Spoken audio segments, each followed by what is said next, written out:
না, শুধু অফসাইডে না, প্রত্যেকটা প্লেয়ারকে নিয়ে আসলে ইন্ডিভিজুয়াল কাজ করানো হচ্ছে, যে বিশেষ করে পারভেজ ইমন এবং তানজিম তামিম, দুইজন টপ অর্ডার ব্যাটসম্যান, তাদেরকে আসলে তারা তো ওভার দ্য টপ খেলতে পারে, তাদের জন্য শুরুতে যেন আমরা ক্রিকেটিং শটস, বলাররা যখন আপনার অফ স্টাম্পের বাইরে বল করবে সেই বলগুলা পয়েন্ট কাভার মিড অফ যেই গ্যাপগুলো আছে ওই গ্যাপে যেন শুরুতে আপনি যদি লো রিস্ক শট খেলেন তাহলে কিন্তু আপনার জন্য রান করাটা সম্ভব।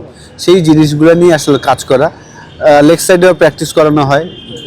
যদি যেমন ফ্লিক, আজকে কিন্তু অনেকগুলা ব্যাটসম্যানকে ফ্লিক প্র্যাকটিস করানো হয়েছে আর কি, মিড উইকেট এবং মিডনের ওদিক দিয়ে যেন নিচে বিশেষ করে আসলে এই ট্রেনিংটা হচ্ছে আমরা যেন নিচে বেশি শর্টস খেলি আর কি। ওভার দ্য টপ তো আমরা খেলতে পারি, কিন্তু আমরা যেন বেশি বেশি ক্রিকেটিং শটস নিচে নিচে খেলতে পারি, সেই জিনিসগুলো নিয়ে কাজ করানোর চেষ্টা করছি।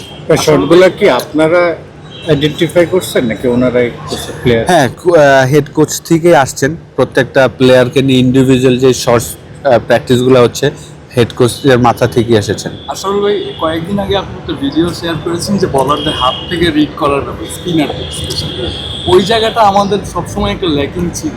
আসলে এমনি আমাদের প্লেয়ারদের সাথে কি কথা হয়েছে নাকি যে এই যে ফিট ইউজ করতে পারাটা, বল হাত থেকে রিড করতে পারলে প্যাডে লাগবে না বলটা? না, এখন তো আমরা আসলে সিম্বল নিয়ে কাজ করতেছি।